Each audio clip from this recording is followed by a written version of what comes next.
Okay, so next on the list we're going to get the inlet manifold on. So we're not going to put the standard inlet manifold on, we're going to put a front-facing larger plenum on. And to do that we can't use the OEM bolts because they're varying lengths for the standard intake manifold. So we've got our own bolts to use, which will be fine. We also need new gaskets, and again this is something that I'll make myself.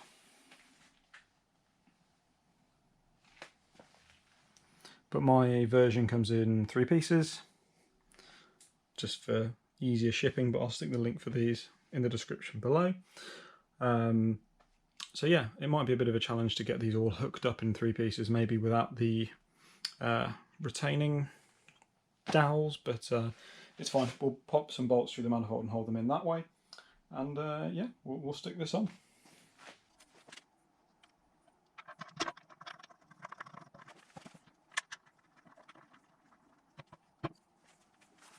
Okay, so we've got a couple of threads on, a couple of the bolts.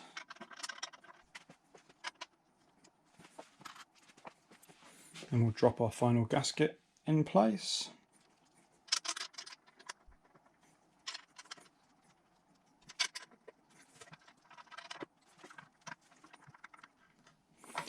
Okay, so we've got enough of these in now for me to feel confident this is going to hold itself on.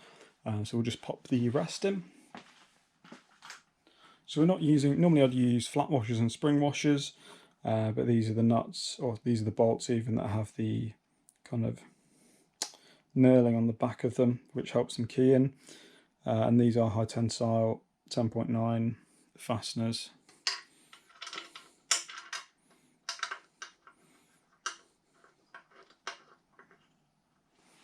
So what I'm going to do is, I've got the whole top row in now, I'm going to go and do the row at the bottom.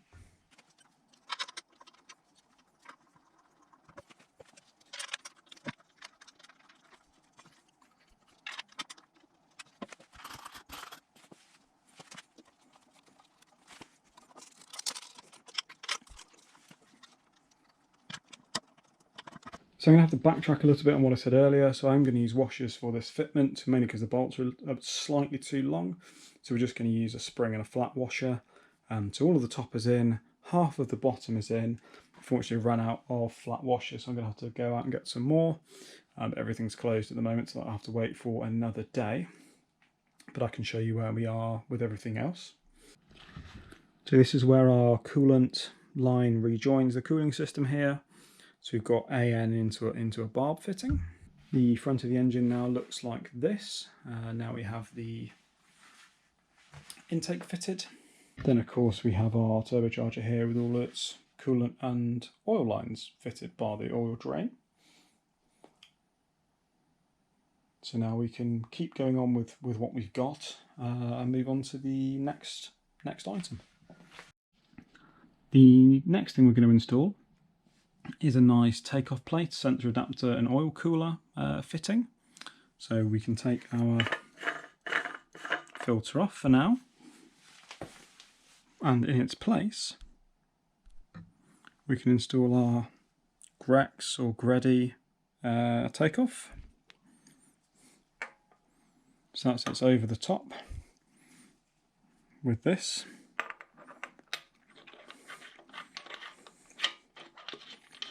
So I have pre-lubed the O-ring here, and what we're going to do is we're going to put it off at an angle here so that our takeoffs for our oil cooler can clear and our sensors can also clear.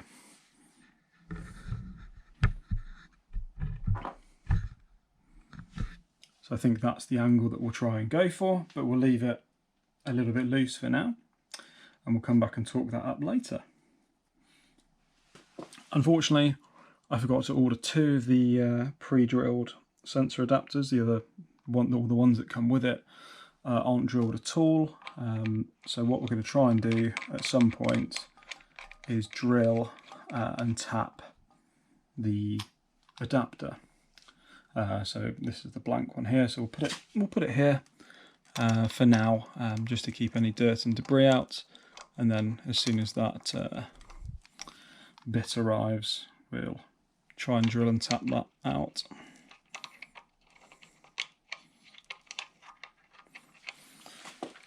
They're not very expensive, so we could just buy another one, but it's the shipping and waiting time for those. So if we can avoid that, we will.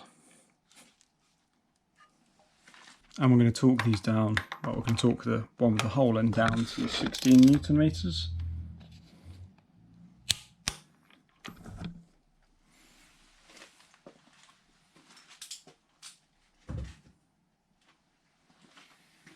Now we can install our takeoffs for our oil cooler that we don't have installed yet.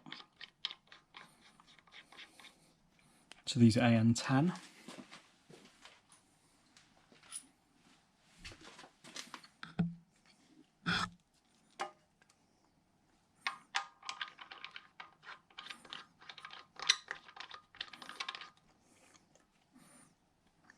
And we'll torque these up to the same.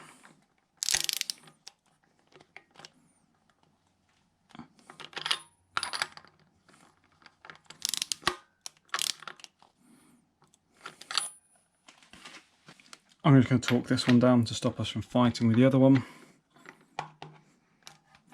So we're going to torque this up to 22 Newton meters.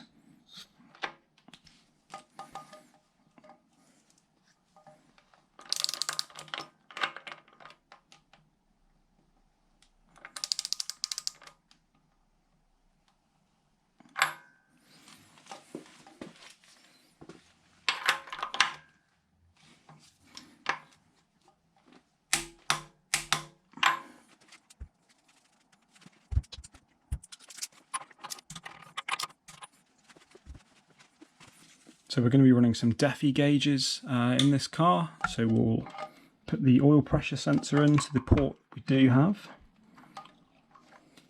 Or will we?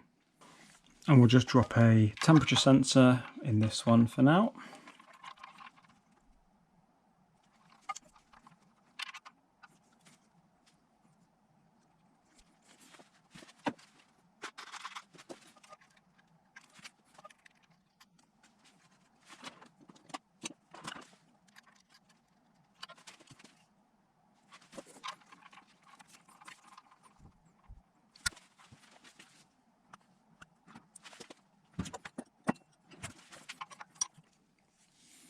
So these threads are tapered, so we shouldn't have any issues here with sealing. I think that should be enough for us. So we'll tuck this cable out of the way and we'll worry about that in a little bit. Like I said, we need to wait for the tap to come for this, and then we can get that side done. But for now, we'll just pop the standard filter back on.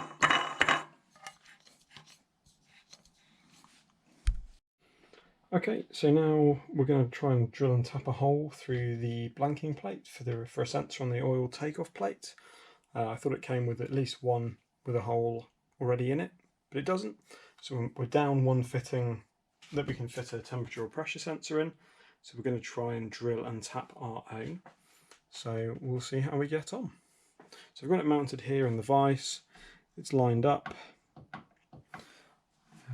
So we'll just make sure everything is square and level and secure.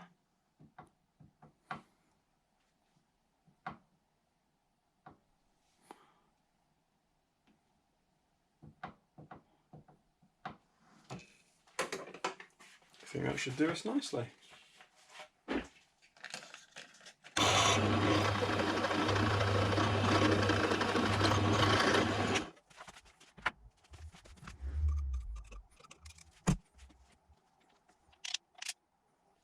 So we've got a nice hole now through the bung, but we need to flip it over and go through this side now. For this one, we should be using an 8.8mm drill bit. I haven't got one of those, so we're going to use an 8.5 and I hope that's okay. So here we go.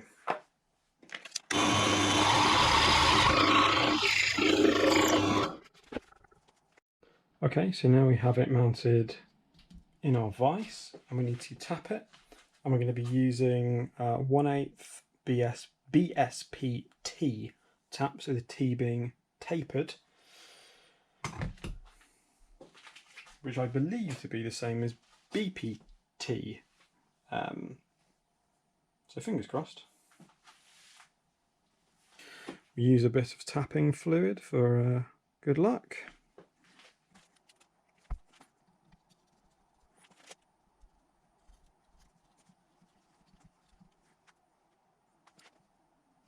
So ideally I'd like to hold it on the edges of the hex,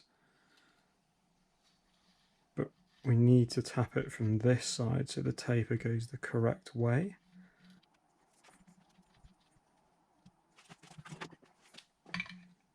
So you might have to do a funky counter hold here with a spanner.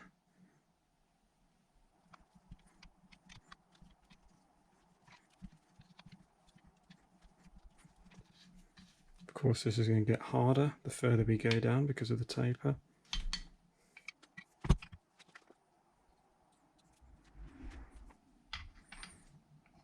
Might have to swap tactics here and hold it a different way.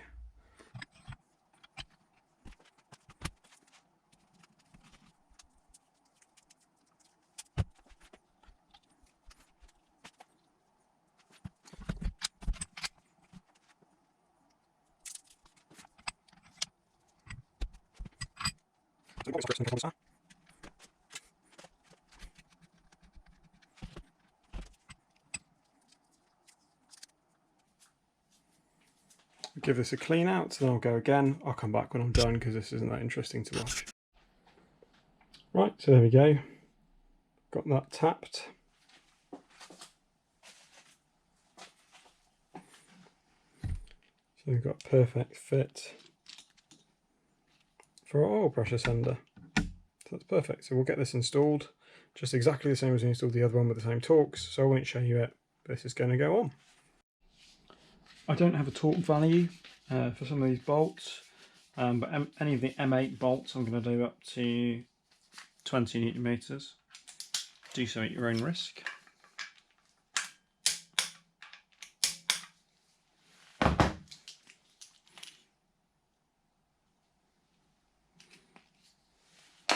And obviously we're going to leave this one loose and this one loose so we can adjust for our belts.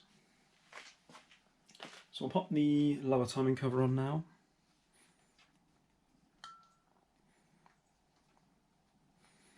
So we've got brand new rubber washers.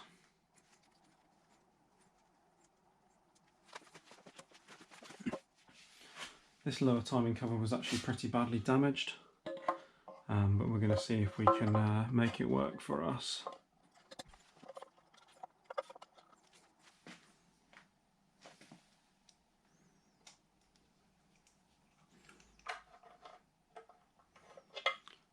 So there actually is a torque spec for these bolts. It's 5 Newton meters.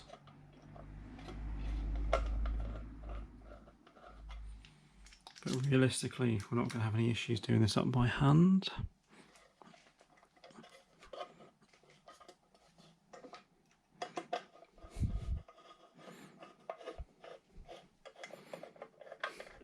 But we'll torque it up for fun.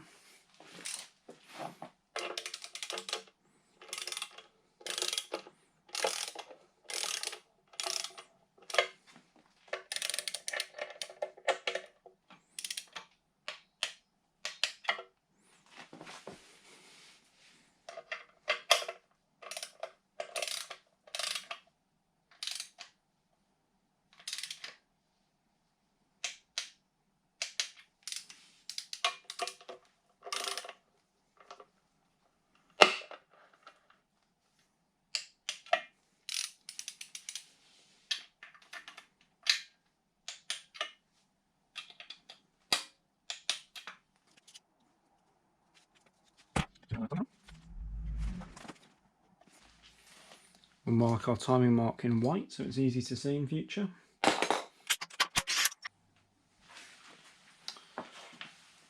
Right, so we'll pop our lower pulley on now.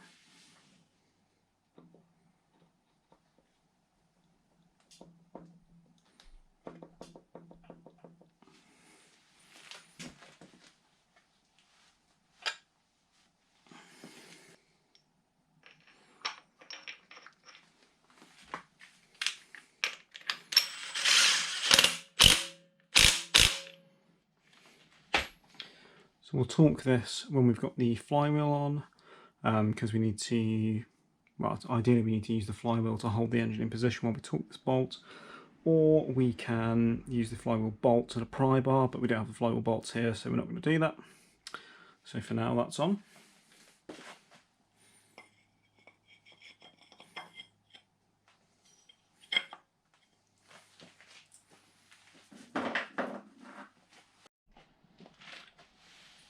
So now we can go ahead and pop on our fan hub.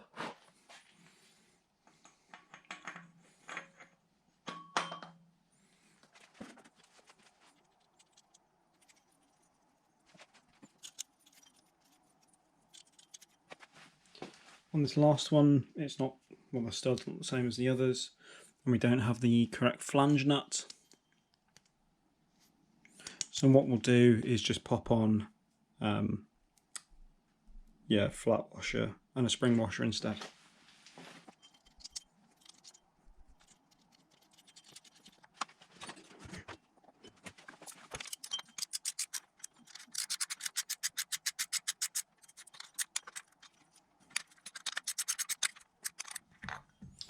And we'll tighten those up properly once we've got our belts fitted. Okay, so we're going to refit our original belts now. We could use new ones, but these ones are perfectly okay, so why would we not?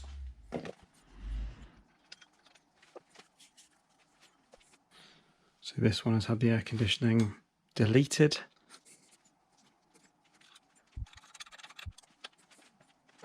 I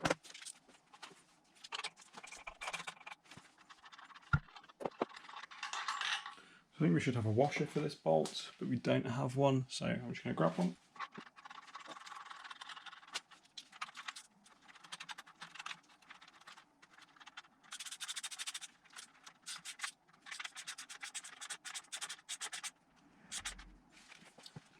So for me, that tension is about right.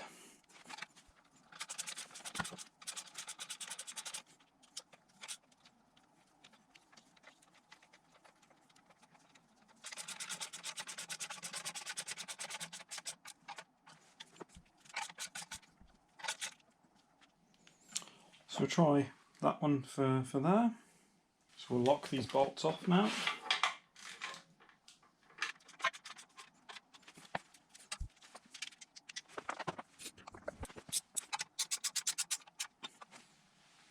So now we just need to torque up this bolt and this bolt.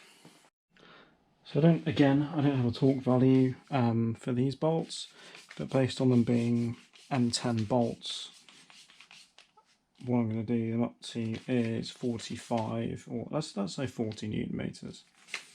We've had a couple of bolts in the 30s, so we'll go for 40.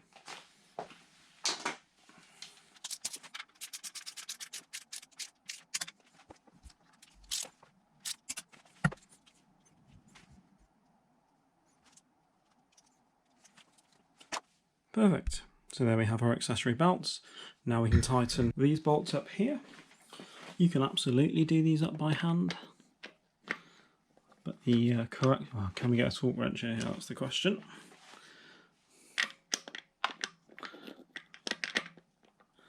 The answer is no. They do have a torque value, it's 8 Newton meters, but we can just do it by hand.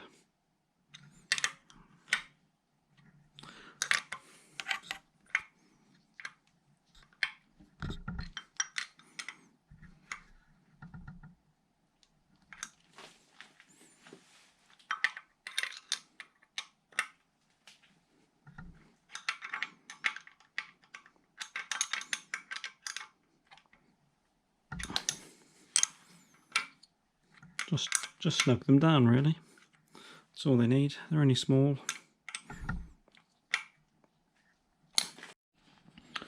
Right, back in the underbelly now. So I'm just going to put an old finger of a glove on these to keep any debris out of the oil system. Like so. Perfect. And now what we're going to do is put the loom back on for the alternator and some other sensors that run under here. And we also mustn't forget that we're still missing an engine mount bolt down here. Actually, for now, we might put a bolt in here, just so we don't, oh, worst case, we forget to get the right bolt. This will be in here. He says not putting the bolt in the hole.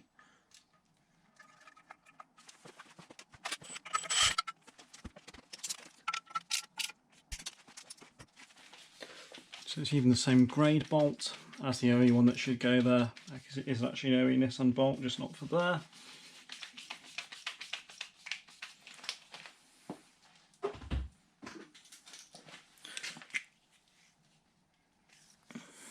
Right, so here we have our loom. So let's get this back in.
Right, we're all finished now.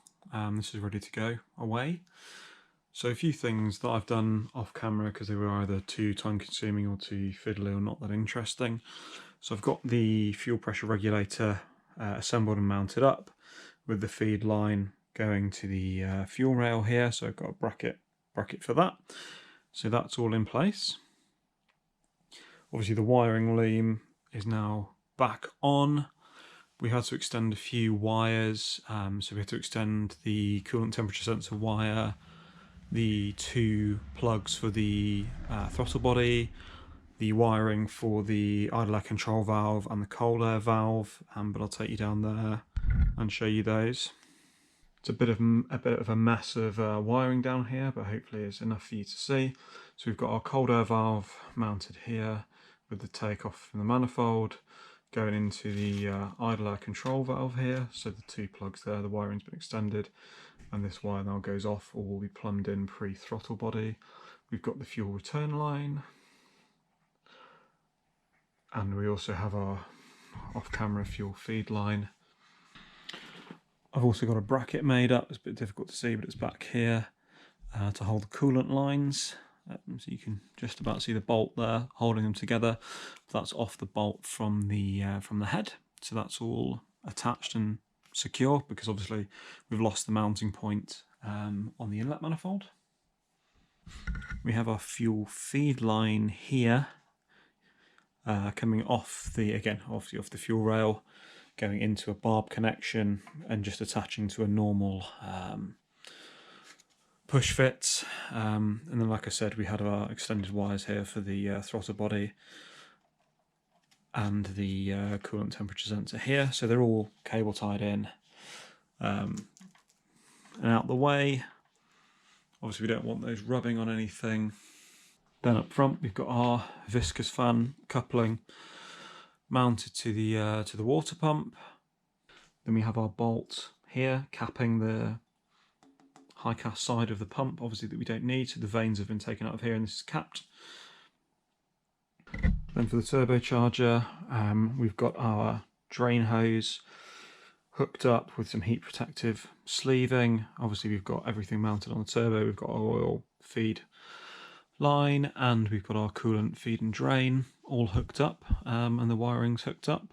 So yeah, we're all ready to go. So here's your final look at it as it heads out the door. So yeah, thanks for watching this series.